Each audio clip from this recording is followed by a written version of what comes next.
जय हिंद साथियों, आप सभी का तहे दिल से स्वागत करता हूँ आज की क्लास में जुड़ने के लिए। आज का क्लास आप सभी के लिए बहुत महत्वपूर्ण होने वाला है, क्योंकि इस क्लास में आप सभी को वो विलियन चैप्टर का कुछ मोस्ट इम्पॉर्टेंट टॉपिक कवर कराया जाएगा। ये क्लास आपकी विलियन चैप्टर का छठा क्लास है, जो कि ये है क्लास 12th के लिए, क्लास 12th बोर्ड वालों के लिए बहुत महत्वपूर्ण वीडियो होगा, क्योंकि इस क्लास में द्रव्य विलयनों का वाष्पदाब और प्रभावित करने वाले कारक, उसके बाद हेनरी का नियम प्लस अनुप्रयोग प्लस सीमाएं ये पढ़ाए जाएंगे। और तीसरा क्या होगा, द्रव द्रव विलयनों का वाष्पदाब से संबंधित सूत्र, उसके साथ आपको सवाल बताए जाएंगे। आज की क्लास आप सभी के लिए बहुत महत्वपूर्ण है। ये इसमें देखिए, बोर्ड के पॉइंट ऑफ व्यू से हेनरी का नियम बहुत महत्वपूर्ण है। उसका अनुप्रयोग, सीमा क्या है हेनरी के नियम के लिए, और द्रव द्रव विलयनों का वाष्पदाब, जो कि बोर्ड में इससे प्रश्न अधिकतर बनता है, और द्रव्य विलयनों का वाष्पदाब और प्रभावित करने वाले कारक हम लोग पढ़ेंगे। चलिए आज की क्लास को हम लोग करते हैं शुरुआत। जो भी साथी इस चैनल को सब्सक्राइब नहीं किए हैं वो चैनल को सब्सक्राइब जरूर करें और लाइक करें, क्योंकि इसके पहले वाले क्लास में लाइक सब्सक्राइब बहुत कम था। आप लोगों के लिए हम जब इतना कुछ कर रहे हैं तो आप मेरे लिए भी कुछ करें। चलिए आज की क्लास को हम लोग करते हैं शुरुआत। आज की क्लास को करते हैं हम लोग शुरुआत। चलिए इसे मिटा देते हैं और क्लास को स्टार्ट करते हैं। स्टार्ट।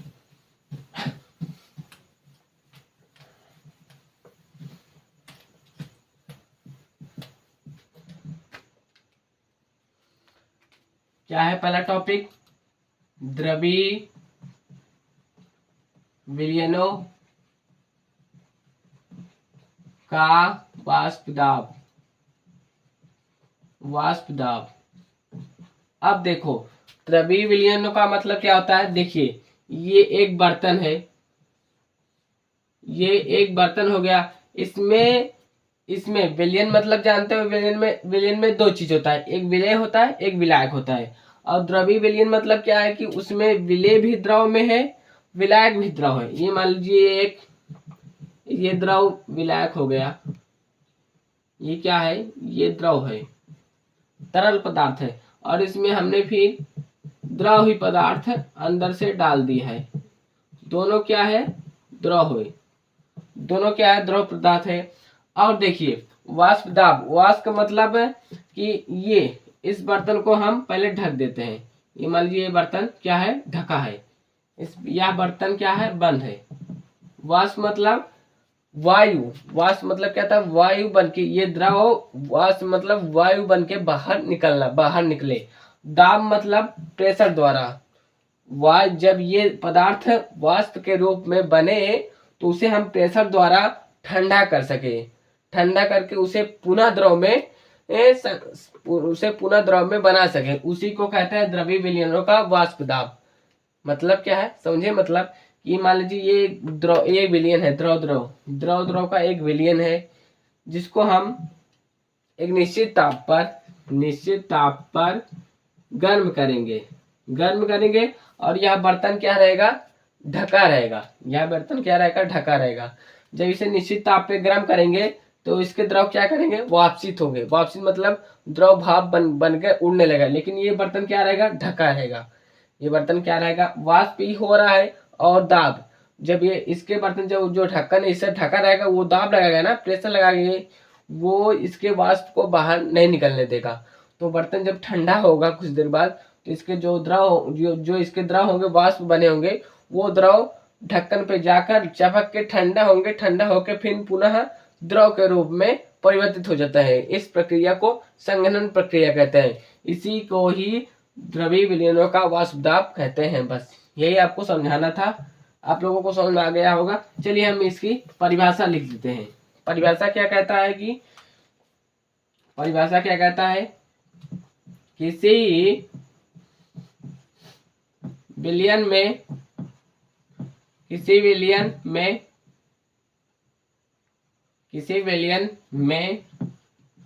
निश्चित ताप पर उसके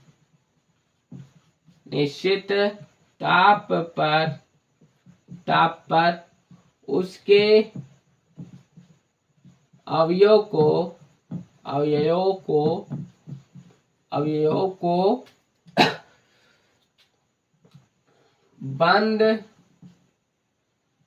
रखने पर किसी विलयन में निश्चित ताप पर उसके अवयव को बंद रखने पर उसमें होने वाली संघनन की प्रक्रिया, संघनन कह सकते हैं या तो आप साम्य अवस्था कह सकते हैं, संघनन कह सकते हैं या तो साम्य अवस्था। संघनन का मतलब समझे? संघनन का मतलब क्या होता है कि कोई पदार्थ है और उसको हम नीचे से टेम्परेचर दे, आग दे, और वो उस जो पदार्थ है जिसमें हम जिस बर्तन में डाले हैं वो बर्तन ऊपर से बंद हो, तो ऊपर हम लोग नीचे से आग लगाते हैं, वो जो द्रव होता है वो द्रव वाष्पित होता है, वाष्प के रूप में बाहर निकलना चाहता है, लेकिन वो उस पर ऊपर क्या है, ढक्कन है, तो ऊपर जाके वो ढक्कन में क्या हो जाता है, चिपक जाता है। तो पुनः जब हम हटा देते हैं उस बर्तन को, तो वो संघनन मतलब क्या होता है कि वो जो वाष्पित बना होता है वो द्रव बन के पुनः उसी बर्तन में आ जाता है, उसी को ही द्रव्य विलयन का वाष्प दाब कहते हैं। इस प्रक्रिया को ही संघनन कहते हैं। किसी विलयन में निश्चित ताप पर उसके अवयव को बंद रखने पर उसमें होने वाले संघनन प्रक्रिया को द्रव्य विलयनों का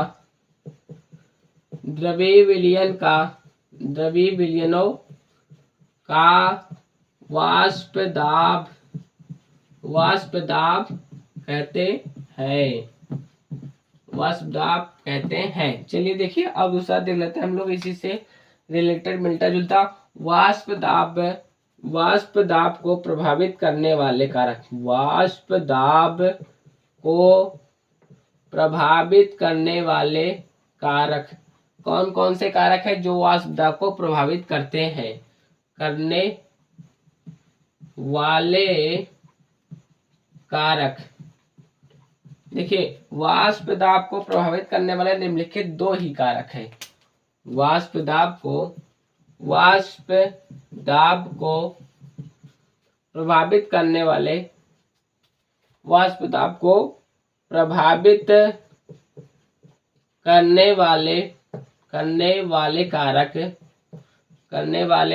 कारक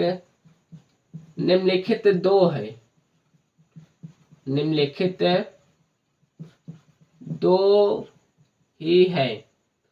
दो ही है। देखिए पहला क्या है, द्रव की प्रकृति पर, जो विलय का जो द्रव हो, जो उस बर्तन में द्रव हो, उसकी प्रकृति कैसी होनी चाहिए। पहला क्या है, द्रव की प्रकृति पर, और दूसरा क्या है ताप पर। पहला क्या है, द्रव की प्रकृति पर, दूसरा क्या है, ताप की।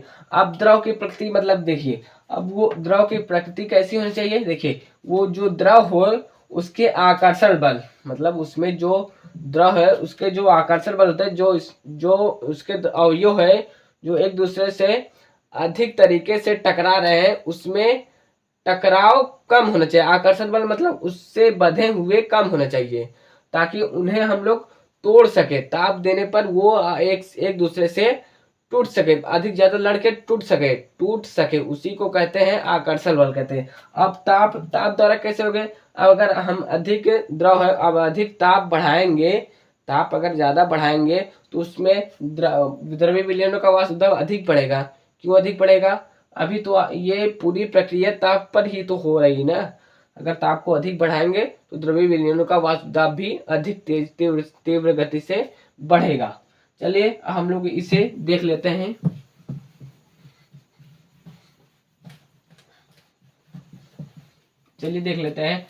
द्रव की प्रकृति कैसी होनी चाहिए, मोस्ट इंपॉर्टेंट। चलिए ऐसे ले लेते हैं हम लोग, द्रव की प्रकृति द्रव की प्रकृति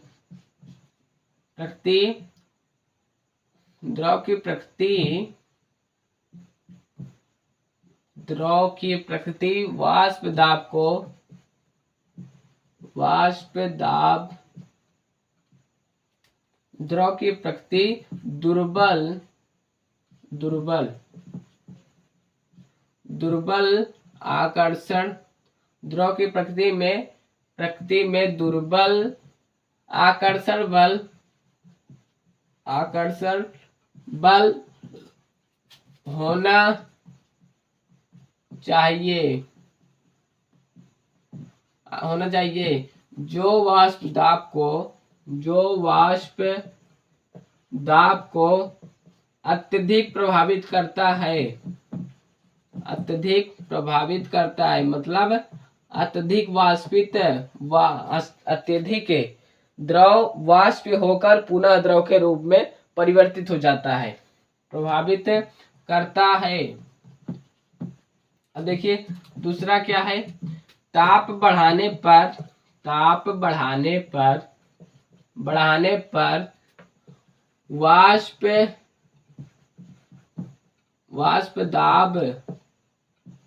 वाष्प दाब भी बढ़ता है।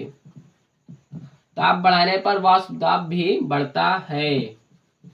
क्यों बढ़ता है? क्योंकि पूरी प्रक्रिया ताप पर ही निर्भर कर रहे हैं, इसलिए ताप बढ़ाएंगे तो वाष्प दाब भी बढ़ेगा। चलिए ये आपका हो गया वाष्प दाब को प्रभावित करने वाले कारक, जिसमें क्या था, पहला द्रव की प्रकृति था, दूसरा ताप पर। अब ये पूरी प्रक्रिया ताप पर है ही, तो ताप बढ़ेगा तो वाष्प दाब भी बढ़ेगा। और द्रव की प्रकृति दुर्बल आकर्षण बल होना चाहिए, जिससे जो वाष्प दाब को अत्यधिक प्रभावित करता है, जिससे वाष्प दाब अत्यधिक बढ़ता है, प्रभावित नहीं करता है, अत्यधिक बढ़ता है। ये लिख लीजिए आप लोग, बढ़ता है, जिससे वाष्प दाब अत्यधिक बढ़ता है। चलिए ये तो हो गया आपको वाष्प दाब को प्रभावित करने वाले कारक। अब हम लोग देख लेते हैं हेनरी का नियम। हेनरी का नियम क्या कहता है? हेनरी का नियम देख लेते हैं हम लोग। हेनरी का नियम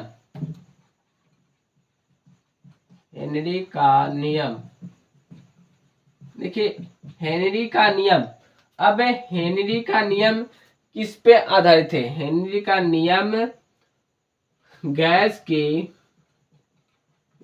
के द्रव में विलेयता पर आधारित है। अब देखिए हेनरी ने गैस की द्रव में विलेयता पर आधारित एक नियम दिया। अब इसे इन्होंने मात्रात्मक रूप में लिखने के लिए ही अब इन्होंने एक नियम दिया, जिसे हम लोग हेनरी का नियम कहते हैं। अब गैस की द्रव में विलेयता, इनका कहना था कि गैस द्रव में कितनी अधिक मात्रा में विलेय हो सकता है, उसी को इन्होंने बताने के लिए अब एक नियम दिए, जो कि इनका नियम क्या था? हेनरी का नियम। उसी को बताने के लिए गैस द्रव में कितनी अधिक मात्रा तक विलेय हो सकता है, उसी को बताने के लिए इन्होंने नियम दिया था। क्यों नियम दिया था? कि जैसे मान लीजिए कोई भी गोताखोर है, वो हीलियम गैस को लेकर, जब भी कोई गोताखोर समुद्र की गहराई में जाता है, तो वो बिना ऑक्सीजन लेकर वो अंदर समुद्र में नहीं जा पाता है, क्योंकि इतनी अधिक मात्रा तक गोताखोर टिक नहीं पाता है, इसलिए वो ऑक्सीजन को लेकर साथ जाता है। लेकिन उसमें ऑक्सीजन क्या होती है? हीलियम गैस के साथ कुछ अन्य गैस मिलकर ही ऑक्सीजन गैस बनाती है, जिससे अब देखिए इसी को समझाने के लिए उन्होंने हेनरी ने ये नियम दिया। अब इस नियम में क्या होता है, इस प्रक्रिया को हम लोग समझते हैं। चलिए हेनरी का नियम देख लेते हैं। हेनरी का नियम क्या कहता है कि स्थिर ताप पर, अगर ताप स्थित है, स्थिर ताप पर किसी विलयन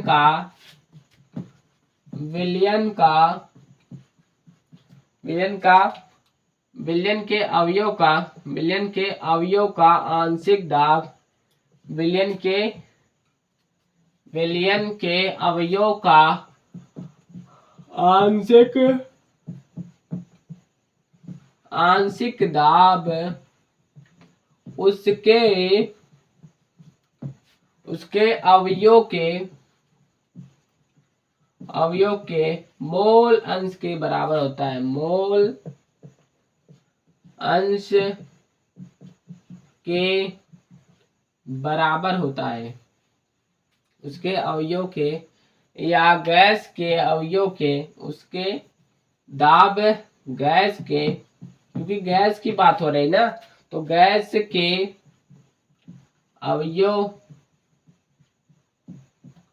अवयव के मोल अंश के बराबर समानुपाती होता है। मोल अंश के समानुपाती होता है, बराबर नहीं समानुपाती होता है, समानुपाती होता है। अब देखिए गैस आंशिक दाब को क्या कहते हैं? पी प्रोपोर्शनल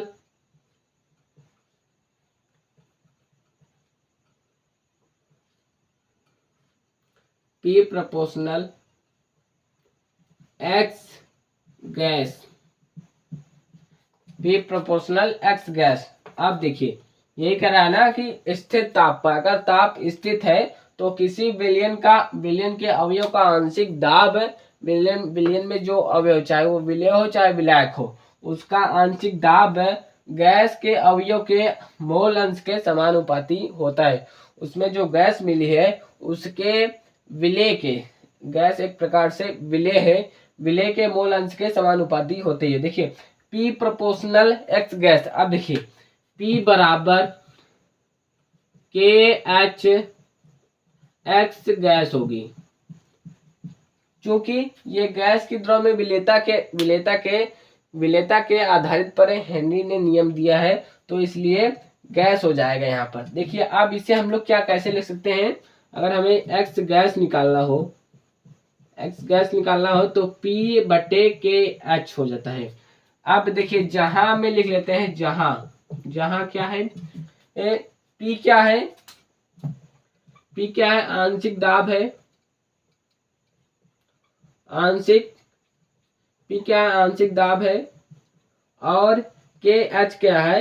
के एच हेनरी स्थिरांक है। हेनरी स्थिरांक। अब सभी हेनरी स्थिरांक अलग अलग होते हैं। गैस के लिए सभी हेनरी स्थिरांक अलग अलग होते हैं, उसे आप लोग निश्चिंत रहिए, वो आपको दिया रहेगा। अब देखिए और एक्स गैस क्या है? एक्स गैस क्या है? विलय के अवयव है। विलय के मोल अंश है। विलय के क्या है? मोल अंश। ये इतना आप लोगों को समझ में आ गया? इसका एक फार्मूला क्या तैयार हुआ? एक्स गैस बराबर P बटे के एच। ये एक सूत्र तैयार हुआ। हेनरी ने यह एक सूत्र दिया। अगर देखिए, अगर आप लोगों को समझ रहा है कि अगर गैस का मान अधिक बढ़ेगा तो उसका हेनरी स्थिरांक घटेगा, हेनरी स्थिरांक बढ़ेगा तो गैस का मान घटेगा। अगर गैस की मात्रा आप लोग अधिक बढ़ाएंगे तो उसका हेनरी स्थिरांक बहुत ही कम मात्रा में होगा। हेनरी स्थिरांक क्या है? हेनरी ने नियम दिया था, तो उन्होंने अपना एक स्थिरांक दिया है, जिससे उन्होंने यह बताया कि अगर गैस की मात्रा कम होगी तो उसका हेनरी स्थिरांक जो होगा, जो उसकी मात्रा होगी, जो उसमें दाब होगा, वो कम मात्रा में लगेगा। चलिए हम लोग देख लेते हैं इसके बाद इसके एक सवाल प्रश्न देख लेते हैं। हेनरी स्थिरांक के आधारित पर एक प्रश्न देख लेते हैं हम लोग। प्रश्न, आप लोग प्रश्न की चिंता ना करें, या तो चलिए हम प्रश्न लिख लेते हैं, प्रश्न को लिख देते हैं। प्रश्न पहला क्या कहता है? यदि H2S गैस, यदि H2S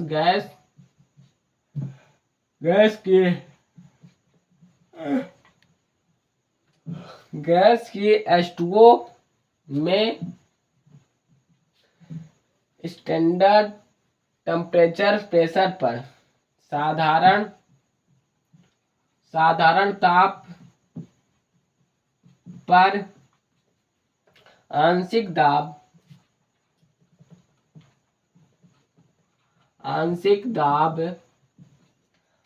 दाब पर विलेयता का मान विलेयता 0.195 है।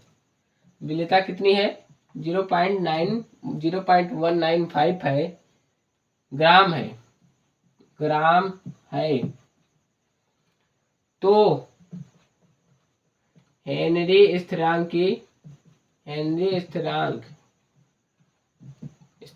की गणना कीजिए। अब देखिए हमें क्या क्या हल में दिया गया है। हमें क्या दिया गया है? देखिए एक्स गैस का मान हमें दिया गया है 0.195 दिया गया है। हमें क्या ज्ञात करना है? हेनरी स्थिरांक का मान ज्ञात करना है।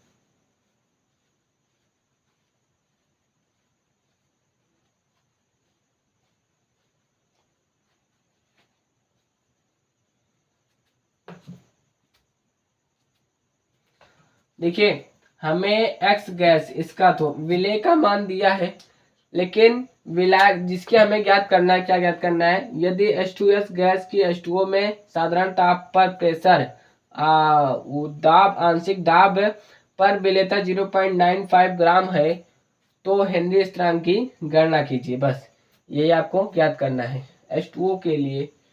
अब देखिए और हमें क्या दिया गया है? साधारण ताप पर दाब आंशिक दाब कितना है? 0.987 होता है। साधारण ताप पर आंशिक दाब 0.987 होता है। 0.987 होता है।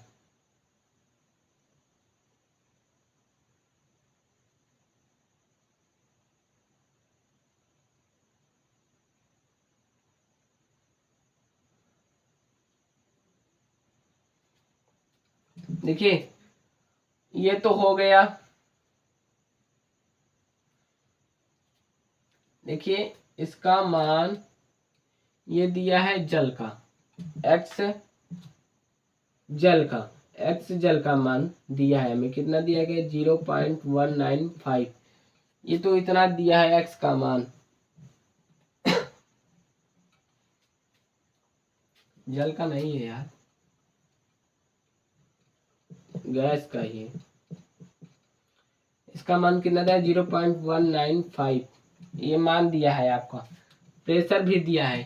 आपको क्या ज्ञात करना है? हेनरी स्थिरांक की गणना करना है। हेनरी स्थिरांक ज्ञात करना है, क्योंकि हम जानते हैं सूत्र क्या होता है कि एक्स गैस बराबर P बटे KH होता है। KH होता है, क्योंकि हमें KH निकालना है तो KH बराबर P बटे X गैस हो जाएगा। P बटे X गैस हो जाएगा ना। KH P का मान कितना है? 0.987 है और X गैस का मान कितना है? 0.195 है ना। देखिए ये 0.0 से 0.0 कैंसिल हो गया, बचा क्या? 987 बटे 195। अब कितने बार जाएगा? देखिए ये जाएगा कितने बार? अगर 9 बार ले जाता है तो 9 बार ठीक है। चलिए 9 बार ले जाएंगे तो 195। 9 बार जाएगा नहीं। 9 बार जाएगा? नहीं जाएगा।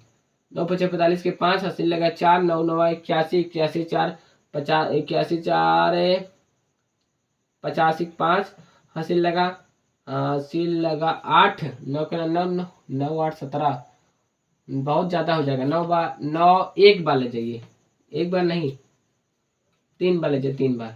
5 के 15 के 5 हासिल लगा 1, 9 तो 27, 27 1 28 की 8 हासिल लगा 2, 3 के 9 3, 3 2 5, 3 बार नहीं 5 बार ले जाइए। 5 तो 5 हासिल लगा 2, 9 पचे 45, 2 47 के 7 हासिल लगा 4, 5 9 5 4 9, हाँ 5 बार ले जाइए, 5 बार जाएगा तो ये कितनी बार जाएगा, 5 बार जाएगा। कितना आ गया, 975 आ गया। 987 195 भाग से करें, 5 बार ले जाए, 975 आया। अब इसमें देखें 2 बचा यहाँ पर 1 बचा, 1 कैंसिल हो गया, 10 बढ़ाए 0 बढ़ाए, लेकिन 195 है अभी नहीं जाएगा, 0 बढ़ेगा यहाँ पर, 1 0 बढ़ेगा। अब कितनी बार जाएगा, 9 बार ले जाइए, 9 बार नहीं 8 बार। 8 पर 40 की 0 हासिल लगा 4, 9 72 72 4 76 के 6 हासिल लगा 7, 8 के 9 8 7 15, यहाँ बहुत ज्यादा हो रहा है, 7 बार 6 बार, 6 5 45 के 6 35 की 0 हासिल लगा 3, 9 6 54 54 3 57 के 7 हासिल लगा 5, 6 9 6 6 5 11, हाँ 6 वाले जाइए। कितना आ गया, 5.06, इसका मान कितना आ गया, 5.06, यही आपका आंसर हो जाएगा। हेनरी स्ट्रैंग के आंसर क्या हो जाएगा, 5.06, ये आपका आंसर हो जाएगा। देखिए यदि H2S गैस की H2O में साधारण ताप पर आंशिक दाब पर विनेता 0.195 ग्राम है तो हेनरी स्ट्रैंग की गणना कीजिए। चलिए अब इसे, ये तो आपका हल हो गया। साधारण ताप पर प्रेशर कितना, आंशिक दाब कितना होता है, 0.987 होता है, ये आप लोग समझ लीजिएगा। चलिए ये हो गया आपका हेनरी स्ट्रैंग की गणना। वैसे तो ये पेपर में सब प्रश्न नहीं पूछा जाता है, हेनरी स्ट्रैंग से पेपर में प्रश्न नहीं पूछता है। हेनरी स्ट्रैंग से हेनरी का नियम पूछ लेता है कभी कभी, या हेनरी के अनुप्रयोग पूछ लिया जाता है, या तो हेनरी की नियम का सीमा पूछ लेता है। चलिए अब हम लोग देखते हैं क्या हेनरी के नियम के अनुप्रयोग, हेनरी के नियम के क्या क्या अनुप्रयोग है। अनुप्रयोग मतलब क्या होता है, उपयोग करना, जिसमें अनुप्रयोग का मतलब होता है कि उपयोग करना, और आंशिक दाब का मतलब होता है हल्का दाब होना। अनुप्रयोग का मतलब इस हेनरी का नियम में कहाँ उपयोग किया जा सकता है, उसी को हो अनुप्रयोग कहते हैं। हेनरी के नियम का अनुप्रयोग,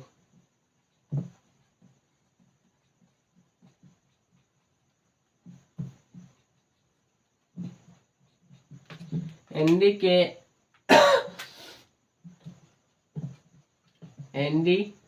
के नियम का निम्नलिखित अनुप्रयोग है। निम्नलिखित अनुप्रयोग इस प्रकार है। देखिए क्या है, देखिए इसका क्या है, गोताखोर, पहला क्या है, गोताखोर समुद्र में जाने के लिए हीलियम गैस के साथ अन्य गैसों के मिश्रण से समुद्र में जाते हैं। ये पहला हो गया। और दूसरा क्या है, मनुष्य के फेफड़ों में, मनुष्य के दिलों से O2 व CO2 का आदान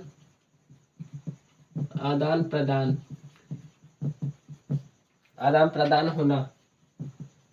क्यों, कैसे, देखिए मनुष्य का जो दिल होता है वो प्रेशर देता है, धड़कता है, जिससे O2 जो होता है वो अंदर आता है और CO2 बाहर निकल जाता है। जब वो प्रेशर देगा, जब वो देखिए दिल धड़कता है ना, 1 सेकंड में 72 बार, 1 मिनट में दिल 72 बार धड़कता है, 1 सेकंड में, चूंकि 1 सेकंड में दिल 72 बार धड़कता है। जो धड़कता है, जो प्रेशर देता है, उससे O2 गैस CO2 गैस बाहर लेते हैं, जब वो अंदर लेता है तो उससे O2 गैस अंदर आती है। इसी इसका क्या है कि यह हेनरी के नियम का पालन करता है। और देखिए पहला क्या है, गोताखोर समुद्र में हीलियम गैस के साथ अन्य गैसों के मिश्रण से ही समुद्र में जाते हैं। हीलियम गैस के साथ ही समुद्र में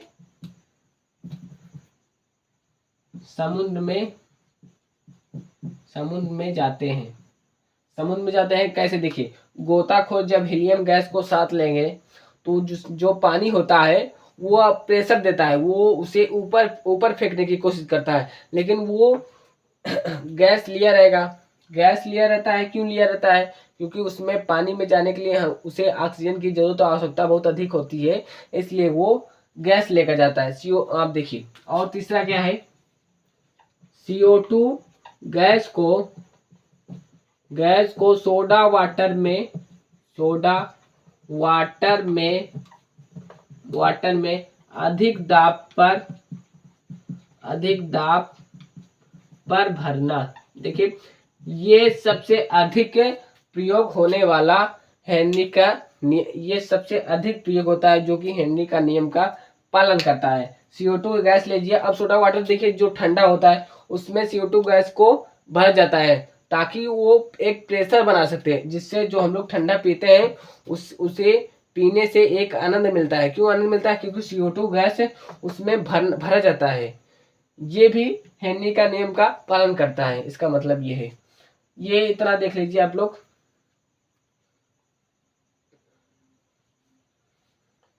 पानी, हाँ एक और है, चौथा क्या है, पानी में रहने वाली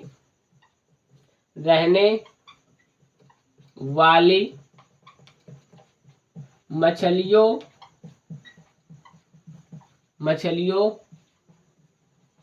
को ऑक्सीजन की मात्रा मिल जाना। अब देखिए हेनरी का नियम क्या था? हेनरी का नियम था कि तरल में गैस कितनी अधिक मात्रा में मिल सकती है। देखिए जल में ऑक्सीजन 8% होता है, जल में ऑक्सीजन सिर्फ केवल 8% ही पाया जाता है बस। देखिए अब हेनरी ने नियम में क्या बताया था कि मैं नियम यह देता हूं कि मैं नियम इस नियम से यह बताता हूं कि तरल मतलब द्रव में गैस कितनी अधिक मात्रा तक मिल सकती है, उसी को बताने के लिए, उसी को मात्रात्मक रूप में बताने के लिए इन्होंने अपना नियम दिया था। बस यही आपको समझना था बस। देखिए गोताखोर समुद्र में जाने के लिए हीलियम गैस का प्रयोग करते हैं। सांस लेने के लिए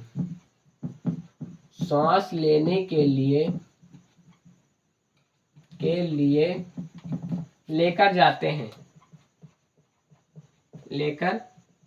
सांस लेने के लिए लेकर जाते हैं।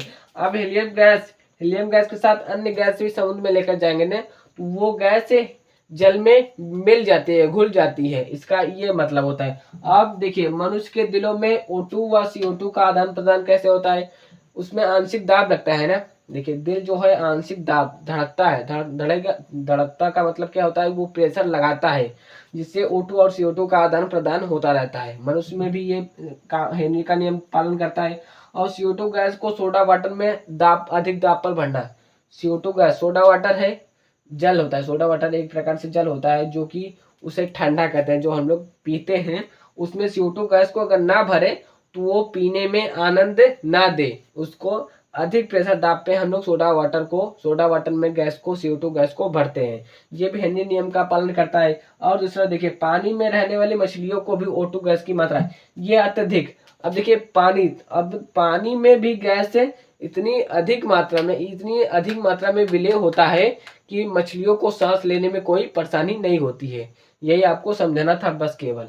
चलिए यह अनुप्रयोग हो गया इसका, हम इसे मिटा देते हैं और इसकी सीमा देखते हैं। अब हेनरी के नियम का सीमा देखते हैं। सीमा में क्या बताना है कि कहाँ तक इसका प्रयोग हो सकता है, हेनरी का नियम कहाँ तक प्रयोग हो सकता है। उसके बाद क्या यह प्रयोग होगा कि नहीं होगा, ये हमें सीमा में हमें बताना है बस। हेनरी के नियम का सीमा। हेनरी के नियम का निम्नलिखित सीमा, हेनरी के नियम की निम्नलिखित सीमाएं है। हेनरी के नियम की निम्नलिखित सीमाएं है। निम्नलिखित सीमाएं है। पहला क्या है, देखिए पहला क्या है, ताप बहुत कम होना चाहिए। ताप बहुत कम होना चाहिए। क्यों? क्योंकि अगर ताप बहुत अधिक होगा तो वो गैस भाप बन के उड़ जाएगी, निकल जाएगी, वो जल में विलय ही नहीं होगी, घुलेगी ही नहीं। तो हेनरी का नियम कहाँ पालन करेगा, कहाँ बताइए, कैसे पालन करेगा? तो इसलिए ताप बहुत कम होना चाहिए। दूसरा क्या है, दाब भी कम होना चाहिए। कम होना चाहिए। क्यों?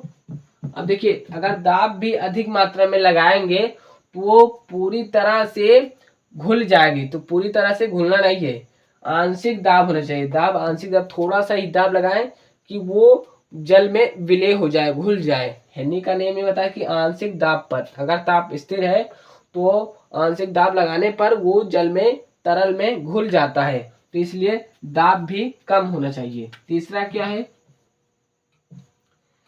क्या हो सकता है, गैस का विलायक में विलय बहुत कम होना चाहिए। विलय बहुत कम होना चाहिए।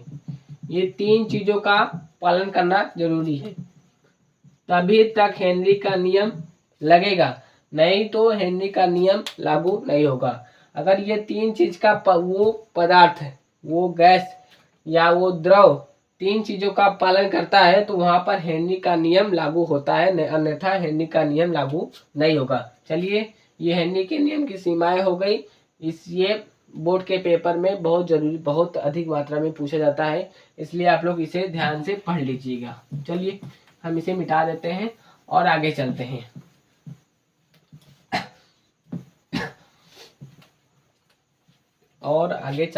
इसके बाद 2 क्लास और होगी बस हमारी।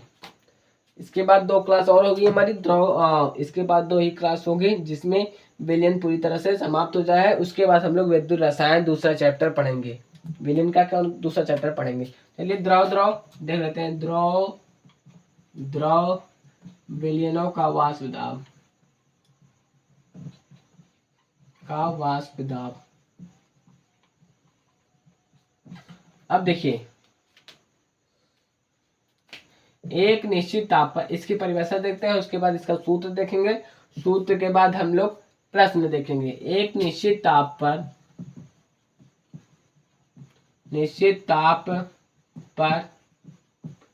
किसी विलयन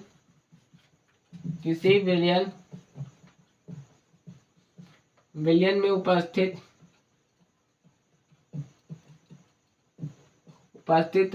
उसके दाब, विलयन में उपस्थित विलय या विलायक के वाष्पशील अवयव, एक निश्चित ताप पर किसी विलयन में उपस्थित विलय या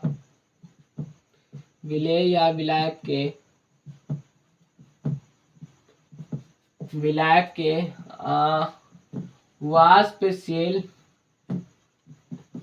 वाष्पशील आंशिक दाब उस अवयव के मोल अंश के बराबर होते हैं। मोल अंश के समानुपाती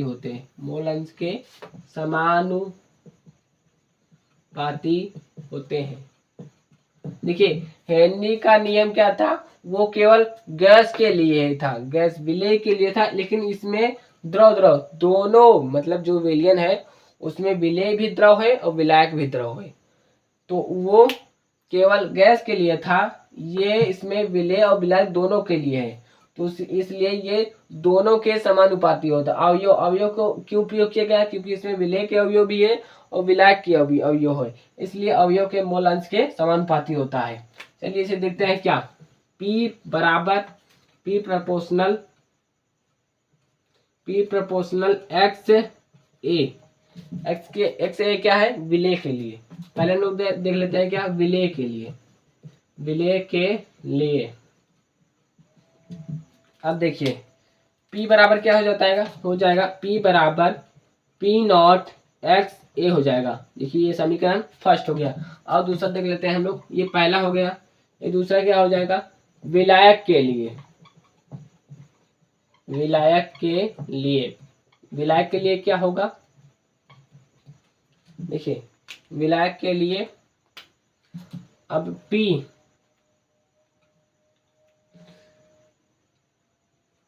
ये ओ ए हो जाएगा।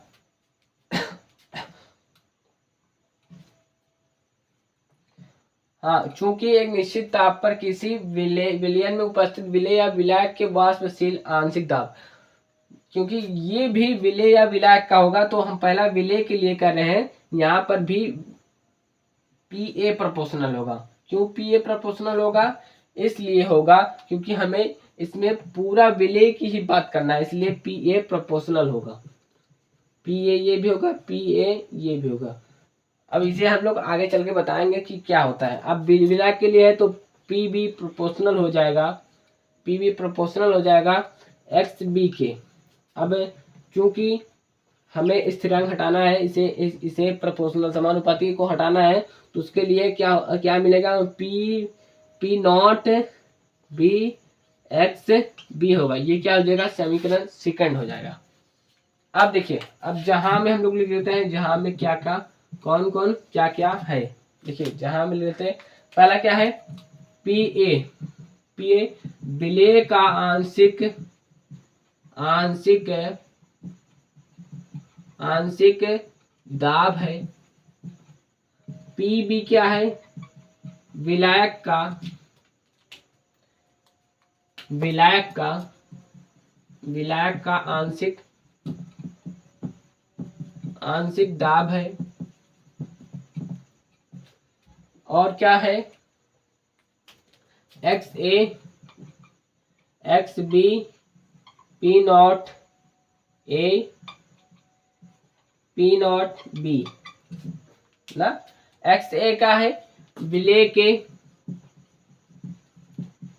के अवयव है, विलेय के मोल अंश है, विलेय के मोल अंश है।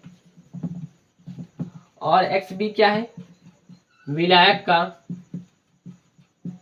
का मोल अंश है, मोल अंश है। और पी नॉट ए क्या है, समानुपाती नियतांक है, समानुपाती नियतांक है, नियतांक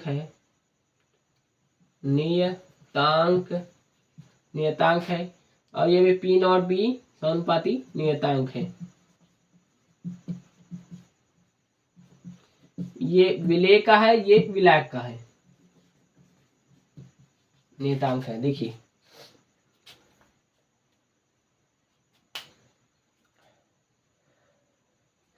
इसे पी नॉट ए को या तो आप वाष्प दाब भी कह सकते हैं, समानुपाती नियतांक के साथ वाष्प दाब भी कह सकते हैं। पी नॉट बी को भी समानुपाती नियतांक के साथ वाष्प दाब कह सकते हैं। देखिए पी ए विलेय का आंशिक दाब है, पी बी विलायक का आंशिक दाब है, एक्स ए विलेय के मोल अंश है, एक्स बी विलायक का मोल अंश है। और पी नॉट ए समानुपाती नियतांक है, पी नॉट बी समानुपाती नियतांक है। या तो पी नॉट विलेय का वाष्प दाब कह सकते हैं, पी नॉट बी विलायक का वाष्प दाब कह सकते हैं आप लोग। इतना समझ लीजिए। चलिए इतना तो समझ में आ गया, अब इसे मिटा देते हैं हम लोग और इसके आगे देखते हैं।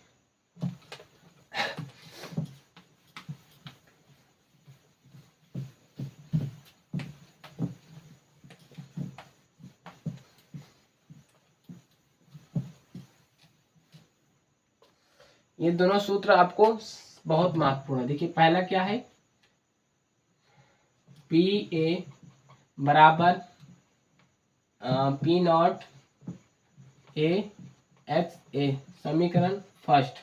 दूसरा क्या है, पी बी बराबर P not B X B, समीकरण सेकंड। अब देखिए कुल वाष्प दाब बराबर, मतलब P बराबर क्या होगा, P बराबर P A plus P B हो जाएगा। ये दोनों सूत्र महत्वपूर्ण है आपके लिए, इसी सूत्र पर सभी प्रश्न हल होंगे। देखिए P बराबर क्या है, पी ए का मान कितना है, P not A plus X A plus P not B X B. एक ये सूत्र हो गया, एक ये सूत्र हो गया, एक ये एक दो ये सूत्र हो गया ना। अब देखिए बस इतना ही काफी है, बस इसके आगे मत हल कीजिए। चलिए हम लोग अब प्रश्न पे आते हैं। क्या आप प्रश्न पे आते हैं, ये इतना सूत्र देख लीजिए बस, और कुछ नहीं। चलिए अब हम लोग अब यहाँ एक और देख लीजिए, वाष्प एक और क्या सूत्र था, वाष्प प्रावस्था में संगठन, वाष्प प्रावस्था में संगठन। अगर वाष्प प्रावस्था में संगठन पूछ ले तो उसके लिए सूत्र क्या है, पी ए बराबर वाई ए पी होता है। ये पहला विलय के लिए है। और यदि विलय का भी वाष्प प्रावस्था संगठन पूछ ले तो उसके लिए क्या होगा, P B Y B P, जिसमें देखिए पी ए क्या है, विलय का वाष्प दाब है, और वाई ए क्या है, विलय के मोल अंश है, और पी क्या है, कुल वाष्प दाब है। पी बी क्या है, विलय का वाष्प दाब है, वाई बी क्या है, विलायक का मोल अंश है, और पी क्या है, कुल वाष्प दाब है। बस इतना आप लोग समझ लीजिए बस।